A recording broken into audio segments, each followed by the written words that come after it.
Hey guys, we're going to talk about sonar, some of the differences with our sonar, side imaging, down imaging, and really give you a complete overview, everything you need to know. Now, I'm not an engineer, so I want to explain this in simple terms, yet all the important details and settings that you can use to maximize your understanding and maximize your effectiveness of using your electronics, okay? So we're using Humminbird Solex screens. Guys, so we're gonna talk about side imaging now. So important to be using side imaging to get more coverage and to see fish you would not see under your boat, all right? So we're gonna blow up to our full screen on side imaging right here. First, I wanna explain what you're looking at, because the number one question I get is, what am I looking at? I don't understand what I'm looking at, okay? So basically, we have our boat icon right here and our white line. All right, now the feed is going top to bottom. So top is where we are right now, and everything going downstream is our past, is where we just went over, okay? So this white line would be the transducer, and this black area right here is the water column. This is from the surface where the transducer is located on the boat to the bottom, okay? This is the bottom on this side, this is the bottom on that side, okay? Now, and again, this black area, this is the water column. This is from the transducer to the bottom, okay? This is obviously looking on the right side of the boat. This is on the left side of the boat. So right now we're going 80 feet on both sides of the boat. So this being 20 feet to the right, 40 feet, 60, 80 feet to the right. This being 20, 40, 60, 80 feet to the left side, okay?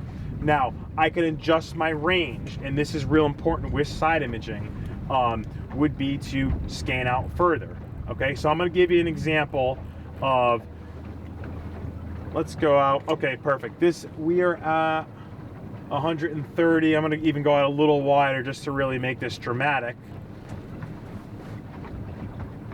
Now on mega imaging at 175 feet to each side, I'm losing all my detail out here. The ends of my screen are very black. I'm over zoomed, I'm zoomed out too far. I can actually still see fish. There's loads of schoolies here that we're marking, but it's hard to see because we're wasting all this screen space with unnecessary range, okay? We're zoomed out too far. So we're gonna come and hit the plus sign and bring our range in to that threshold. I think I could see looks like about 85 feet to each side of the boat.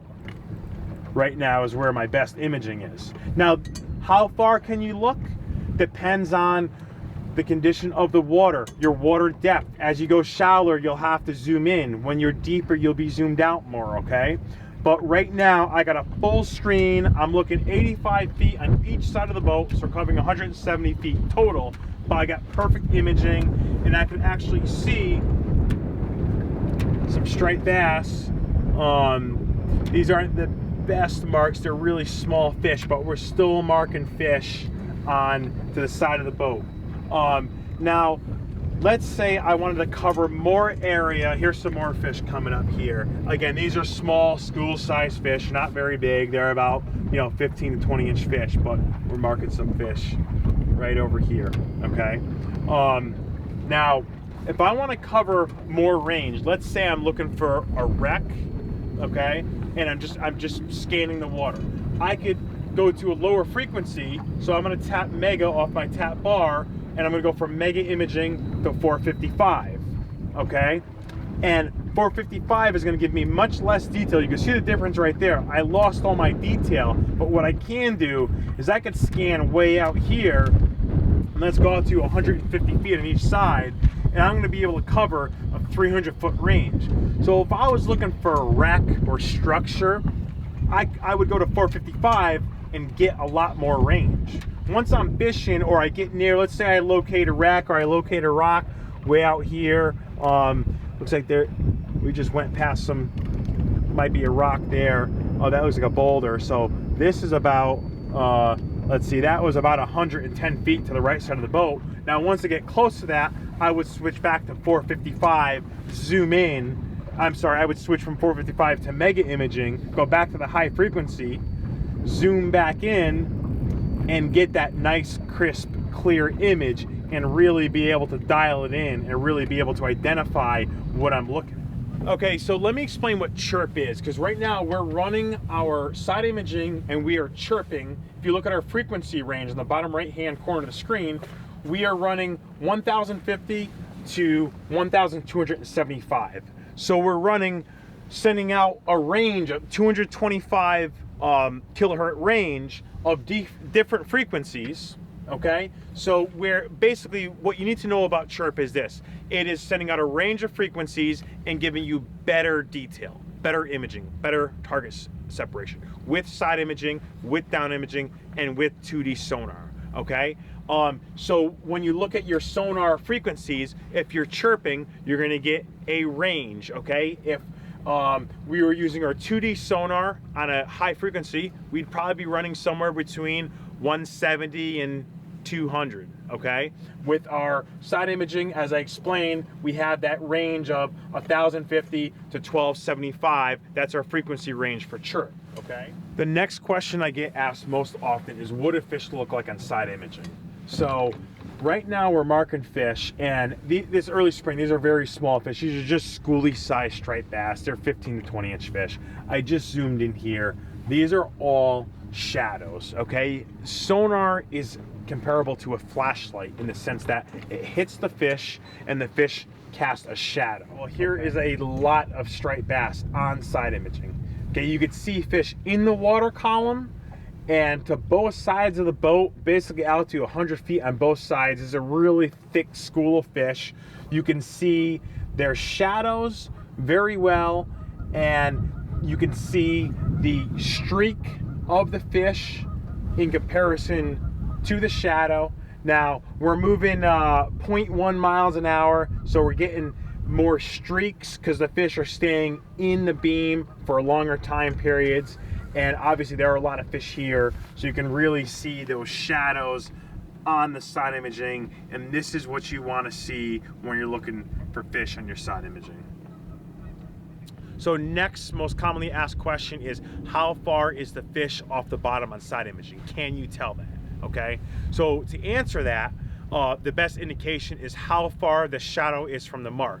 So if the fish is very close, if the mark is very close to the shadow, that means the fish is close to the bottom. If there's a more distance between the mark and the shadow, the fish is more mid-water column, higher in the water column. Okay, so and also when we mark a fish, now let's say we mark a fish 50 feet to the side of the boat.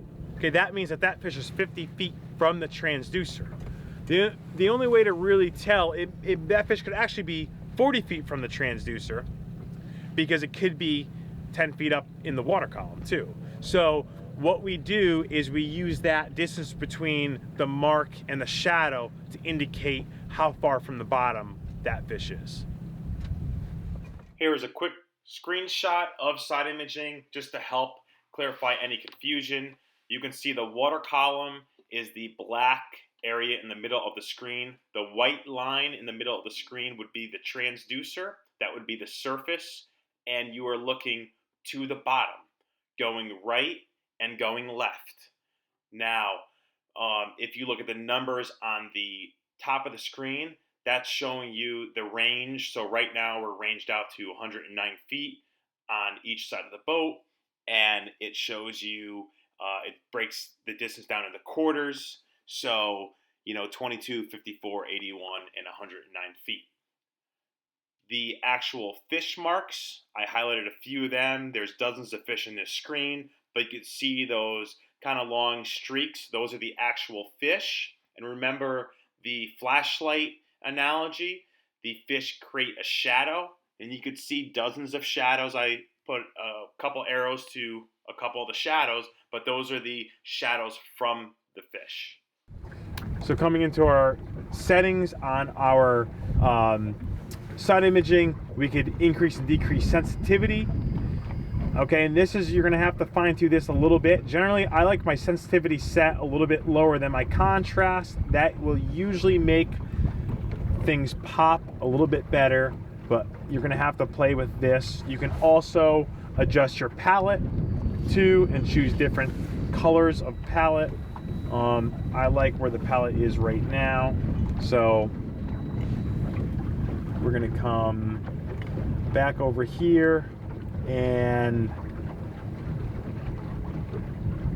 we're gonna go into our imaging presets. We have increased detail, increased range. Increased detail is the default, and I'm gonna stick to that for the most detail.